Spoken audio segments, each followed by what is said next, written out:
খবর শুনছেন Barak news TV থেকে। প্রথমেই হেডলাইন্স।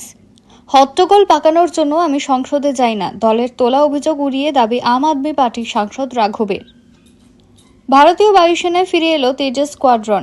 জোড়া দুর্ঘটনার পর থেকে বন্ধ ছিল দেশীয় যুদ্ধবিমানের উড়ান। ভোটের আগের দিন থেকে সংবাদপত্রের রাজনৈতিক বিজ্ঞাপনে বিধিনিষেধ জারি করছে কমিশন, বিজ্ঞপ্তি প্রকাশ। পুত্র সন্তান হচ্ছে না কেন, অন্তঃসত্ত্বা স্ত্রী ও দুই কন্যাকে জলে ডুবিয়ে খুন যুবকের, পরে দুর্ঘটনা বলে চালানোর চেষ্টা। ৩৫০০ কিলোমিটার দূরে ছুটতে পারবে ব্যালিস্টিক পরমাণু ক্ষেপণাস্ত্র, নৌসেনায় যোগ দিল আইএনএস অরিদমন।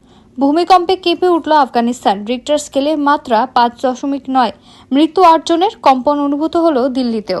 বিস্তারিত খবরে যাওয়ার আগে অনুরোধ, ভিডিওটি লাইক করে চ্যানেলটি সাবস্ক্রাইব করে রাখুন। এবার আসছি বিস্তারিত সংবাদে। তিনি সংসদে হট্টগোল পাকাতে যান না, তিনি সংসদে যান তার কাজের মাধ্যমে ছাপ ফেলার জন্য। শনিবার এমনটাই জানালেন আম আদমি পার্টির রাজ্যসভার সাংসদ রাঘব চাড্ডা। একই সঙ্গে তার বিরুদ্ধে দল যে অভিযোগগুলি তুলছে তাও অস্বীকার করেন তিনি। রাঘবের দাবি, তার বিরুদ্ধে অভিযোগগুলি মিথ্যে এবং উদ্দেশ্য প্রণোদিতভাবে এগুলি প্রচার করা হচ্ছে। গত বৃহস্পতিবারই রাঘবকে রাজ্যসভায় সহকারী দলনেতার পদ থেকে সরিয়ে দিয়েছে আপ।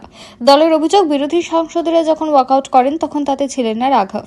এমনকি মুখ্য নির্বাচন কমিশনার জ্ঞানেশ কুমারের বিরুদ্ধে সংসদে যে অনাস্থা প্রস্তাব আনা হয়েছিল তাতেও রাঘব সই করেননি বলে অভিযোগ। এই দুই অভিযোগে অস্বীকার করেছেন রাঘব। শনিবার এক ভিডিও বার্তায় রাঘব দাবি করেন, সংসদে কি হচ্ছে না হচ্ছে সবটাই সিসি ক্যামেরায় রেকর্ড হয়। সমালোচকদের উদ্দেশ্যে চ্যালেঞ্জ ছুড়ে তিনি বলেন, বিরোধীরা ওয়াকআউট করেছে অথচ তিনি করেননি, তার প্রমাণ দেখাতে হবে।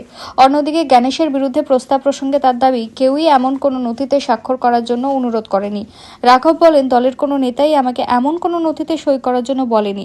তার দাবি, তিনি শুধু একা নন, আরও বেশ কয়েকজন আপ সাংসদ ওই প্রস্তাবে স্বাক্ষর করেননি। 2 মাস পরে আবার ভারতীয় বায়ুসেনার ফিরতে চলেছে হালকা যুদ্ধবিমান। প্রতিরক্ষা মন্ত্রকের একটি সূত্র জানাচ্ছে, আগামী 8ই এপ্রিল থেকে আবার পুরোদস্তুর উড়ান অনুশীলনে যোগ দেবে দেশীয় প্রযুক্তিতে তৈরি তেজস MK-1 স্কোয়াড্রন। গত নভেম্বরে সংযুক্ত আরব আমিরাতের দুবাইয়ে এর স্রোতে একটি তেজস ভেঙে পড়ার পরেই তেজস যুদ্ধবিমানের উড়ানে কিছু নিয়ন্ত্রণ জারি করেছিল বায়ুসেনা। সে দুর্ঘটনায় প্রাণ হারিয়েছিলেন যুদ্ধবিমানটির ককপিটে থাকা উইং কমান্ডার নমন শাল। এরপর ফেব্রুয়ারির গোড়ায় পাকিস্তান সীমান্তবর্তী এলাকায় আবার একটি তেজস MK-1 দুর্ঘটনার কবলে পড়ে।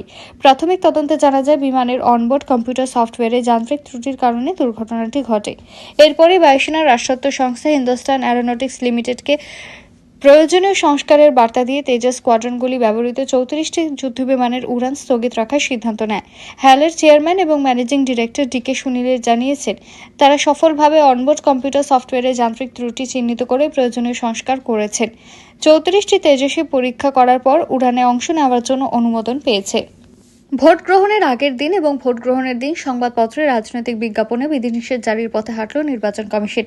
ইতিমধ্যে কেরলের মুখ্য নির্বাচনী আধিকারিক আগামী 9 এপ্রিল বিধানসভা নির্বাচনে প্রতিদ্বন্দ্বিতা করা সমস্ত রাজনৈতিক দল প্রার্থীদের উদ্দেশ্যে এই সংক্রান্ত নির্দেশিকা জারি করেছে। আগামী 9 এপ্রিল এক দফায় কেরলের 140টি বিধানসভা কেন্দ্রে ভোট হবে। কমিশনের নির্দেশিকায় বলা হয়েছে, 8 এপ্রিল এবং 9 এপ্রিল প্রিন্ট মিডিয়ায় কোনো রাজনৈতিক বিজ্ঞাপন প্রকাশ করা যাবে না। কোনো বিজ্ঞাপন প্রকাশ করতে হলে তার বিষয়বস্তু কমিশনের রাজ্য বা জেলা স্তরের মিডিয়া সার্টিফিকেশন অ্যান্ড মনিটরিং কমিটির দ্বারা পূর্ব অনুমোদনের প্রয়োজন বলেও জানানো হয়েছে নির্দেশিকায়। প্রসঙ্গত, পশ্চিমবঙ্গে আগামী 23 এবং 29 এপ্রিল 2 দফায় ভোট গ্রহণ, এখানেও তেমনই নির্দেশিকা জারি করা হতে পারে। তেলেঙ্গানায় এক মহিলা এবং তার 2 কন্যার দেহ উদ্ধার হয়েছিল একটি সুইমিং পুল থেকে। বুধবার তেলেঙ্গানার ওয়ারাঙ্গালে সেই ঘটনার নয়া তথ্য উঠে এলো। প্রাথমিক তদন্তে পুলিশ জানতে পেরেছে, সুইমিং পুলে ডুবে মৃত্যু হয়নি 3 জনের, বরং 3 জনকে ডুবিয়ে খুন করা হয়েছে। তারপর সেই ঘটনাকে দুর্ঘটনা বলে চালানোর চেষ্টা করেছেন অভিযুক্ত। পুলিশ জানিয়েছে, অভিযুক্তের নাম আজহার উদ্দিন। তার বিরুদ্ধে অন্তঃসত্ত্বা স্ত্রী এবং 2 কন্যাকে খুনের অভিযোগ উঠেছে। ওয়ারাঙ্গাল খাম্মান জাতীয় সড়কের ধারে একটি বাড়ি রয়েছে আজহার উদ্দিনের। কোনো অতিথি এলেও বাড়িতে থাকার ব্যবস্থা করা হয়। বাড়িতে একটি সুইমিং পুল রয়েছে। বুধবার রাতে 2 কন্যাকে নিয়ে বাড়িতে গিয়েছিলেন আজহারের স্ত্রী ফারহাত। সেখানে আজহারও ছিলেন, পরিবারের বাকি সদস্যরাও ছিলেন। কন্যাদের নিয়ে সুইমিং পুলের ধারে ঘোরাফেরা করছিলেন ফারহাত। কয়েক মিনিট পরে ফারহাত এবং তার 2 কন্যার দেহ উদ্ধার হয়। জলডুবে মৃত্যুর মামলা রুজু করা হয়, কিন্তু পুলিশের সন্দেহ হওয়ায় আজহারকে আটক করে জিজ্ঞাসাবাদ করা হয়। তিনি তখন দাবি করেন, পা পিছলে 2 কন্যাকে নিয়ে পড়ে গিয়েছিলেন ফারহাত। কিন্তু দেহ যখন ময়নাতদন্তে পাঠানো হয়, তার রিপোর্টে খুনের বিষয়টি স্পষ্ট হয়ে জানায় বলে পুলিশ। পুলিশ জানতে পেরেছে, আজহার উদ্দিন পুত্র সন্তান চাইছিলেন, কিন্তু না হওয়ায় একটি টানাপোড়েন শুরু হয় স্বামী স্ত্রীর মধ্যে।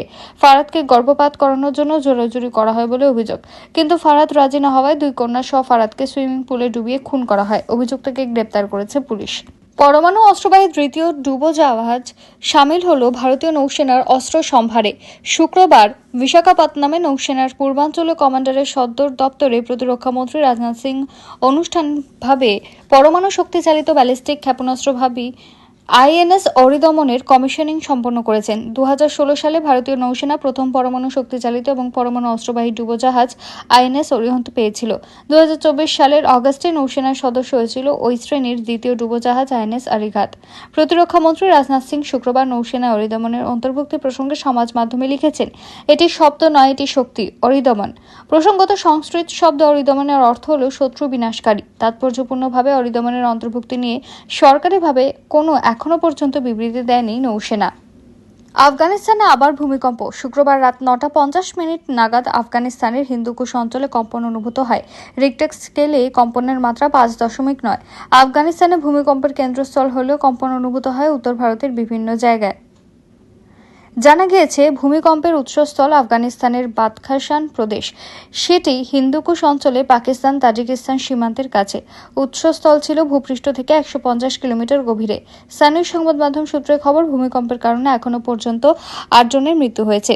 কম্পন অনুভূত হয় ভারতের বিস্তীর্ণ এলাকায়। দিল্লি এনসিআরের বিভিন্ন জায়গায় কেঁপে ওঠে।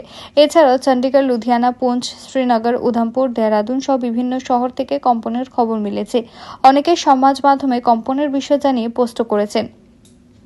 অতীতে বারবার কেঁপে উঠেছিল আফগানিস্তান। গত বছর সেপ্টেম্বরে একের পর এক ভূমিকম্পে তছনছ হয়ে গিয়েছিল আফগানিস্তানের বিস্তীর্ণ এলাকা। রিক্টার স্কেলে তার মাত্রা ছিল 6.3। মৃত্যু হয়েছিল 2000-এরও বেশি মানুষের।